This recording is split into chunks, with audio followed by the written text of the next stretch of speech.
بحياتنا من حالة القلق، حالة الحزن. اليوم لو تقلب صفحات الحياة تشوف نسبة مو نقول الألم لربما له فد أسباب معينة، يعني ما نتفق وياكم أنه هي والألم بشكل دائم يومي وهاي، ولكن إلى أحواله. ولكن نسبة الفرح بحياة العراقيين أصبحت جدا مساحتها ضيقة، وأصبح الحزن هو المسيطر. فالإنسان ليش يصبح ضعيف أمام هيك أزمات، أمام هيك عواصف؟ والله سبحانه وتعالى يتمنى ويدعو ويحث على أن يكون الإنسان قوي، يواجه الصدمات، يواجه المشاكل، حتى يستقبل الصدمة وينهض من جديد ويستثمر وقته ويستثمر صحته.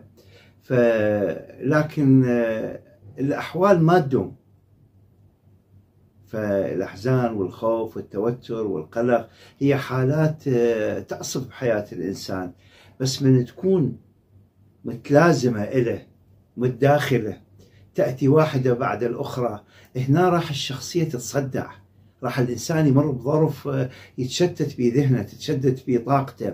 فشنو المخرج من هذه الحياة؟ فأقول ليش تحرم نفسك من الراحة، تحرم نفسك من خلينا نقول من السعادة؟ صح الأزمات والقلق اكو منبهات تأتي تسبقها أحيانا.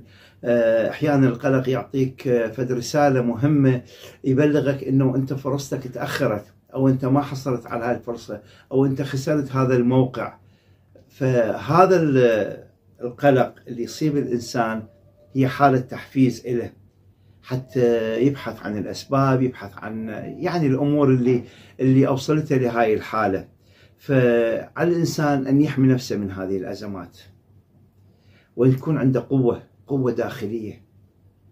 أحيانا يستعين بالصبر، يستمد قوته من الله سبحانه وتعالى، يأخذ من الأحوال اللي مرت كثير من الناس، تجارب مروا وخرجوا من عدها، لربما يصبحون قدوة إلى بالذات.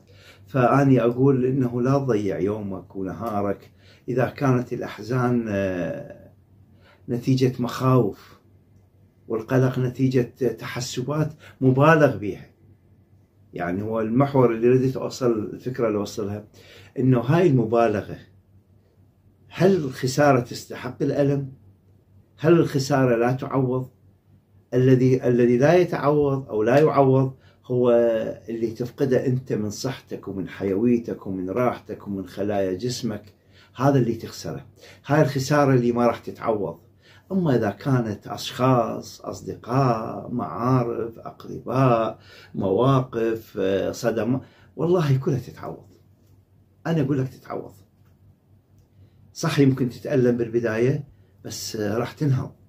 الفرق انه البعض ينهض ورا باسبوع ويجدد نفسه ويستقبل الامور برحابة الصدر ويعتبره فد شيء واقعي، وقسم لا، لربما يبحث عن وقت اطول، يحتاج لوقت اطول، لربما يمتد الى فترة، فيفقد الكثير من صحته ومن عافيته. ابدا، كن جاهز لكل صدمة، كن متحسب لكل حالة قلق، اللي هي مثل ما قلنا جرس، يعني ينبهك لوجود خطر قادم، بس خطر حقيقي.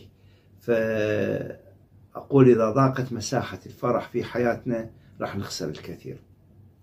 فابتكر أشياء تقربك للفرح، تقربك للراحة. يعني خلينا نقول الأشياء المحيطة حواليك المتعبة والمؤلمة لا تأخذها بذاك الحسابات، ذيك الحسابات القوية وهاي. يعني مثل ما نقول مشي الأمور، مشيها، صدقني تحتاج أن تمشيها، حتى من أجلك، من أجل راحتك، من أجل محيطك النفسي اللي أنت عايشه.